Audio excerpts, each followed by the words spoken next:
নমস্কার। আরও একটা গুরুত্বপূর্ণ আপডেট নিয়ে চলে এলাম। খুব গুরুত্বপূর্ণ ভিডিও। চ্যানেলে ফার্স্ট টাইম থাকলে চ্যানেলটাকে সাবস্ক্রাইব করে বেল আইকনটা টিপে রাখতে হবে লেটেস্ট গুরুত্বপূর্ণ আপডেট পাওয়ার জন্য। আজকে কথা বলব চুক্তিভিত্তিক কর্মীদের নিয়ে। চুক্তিভিত্তিক কর্মীদের নিয়ে একটা খোলা চিঠি মন থেকে লিখল। সমকাজে সমবেতন স্থায়ী করার দাবি জানিয়ে চিঠি লেখা হলো। চিঠিটি দেখুন কতটা কষ্টের, কতটা যন্ত্রণার, আপনারা বুঝতে পারবেন। আজকের এই ভিডিওতে বিস্তারিতভাবে ব্যাখ্যা করব চুক্তিভিত্তিক কর্মীদের নিয়ে। চ্যানেলে নতুন হয়ে থাকলে একটাই কাজ করতে হবে, চ্যানেলটাকে সাবস্ক্রাইব করে বেল আইকনটা টিপে রাখতে হবে লেটেস্ট গুরুত্বপূর্ণ আপডেট পাওয়ার জন্য। এই খোলা চিঠিটা লেখা হচ্ছে পশ্চিমবঙ্গ কলেজ অস্থায়ী শিক্ষাকর্মী মঞ্চ থেকে।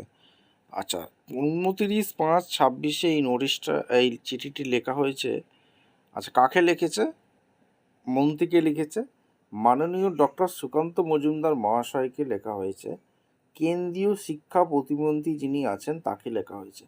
ভারত সরকারের নিউ দিল্লির কেন্দ্রীয় শিক্ষা প্রতিমন্ত্রী সুকান্ত মজুমদার মহাশয় যিনি আছেন তাকে এই চিঠিটা লেখা হয়েছে। কি লেখা হয়েছে?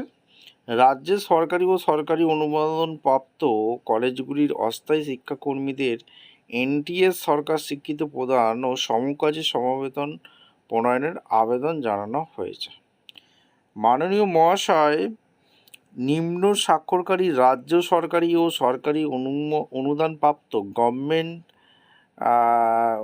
কলেজ কর্মরত অস্থায়ী শিক্ষাকর্মীদের প্রতিনিধি টিচিং স্টাফের সাথে যারা যুক্ত, গভীর শ্রদ্ধার সঙ্গে এই আবেদনটি পেশ করছি যে আমরা সকলে সংশ্লিষ্ট কলেজগুলির গভর্নিং বডি ও এজেন্সি কর্তৃক নিয়োগপ্রাপ্ত, কিন্তু দুঃখের বিষয় অস্থায়ী কলেজ শিক্ষাকর্মী এনটিএস এখনও সরকারি স্বীকৃতি থেকে বঞ্চিত রয়েছেন।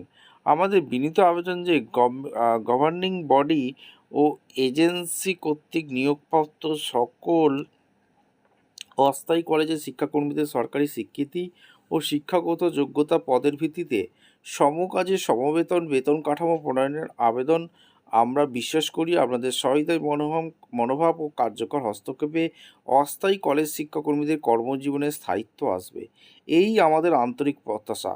যেসব চুক্তিভিত্তিক কর্মী আছে তাদের কি বেতন বৃদ্ধি করতে পারে এই নতুন সরকার? আপনারা অবশ্যই কমেন্ট করে জানাবেন। দেখা হচ্ছে কোনো পরবর্তী ভিডিও। ধন্যবাদ।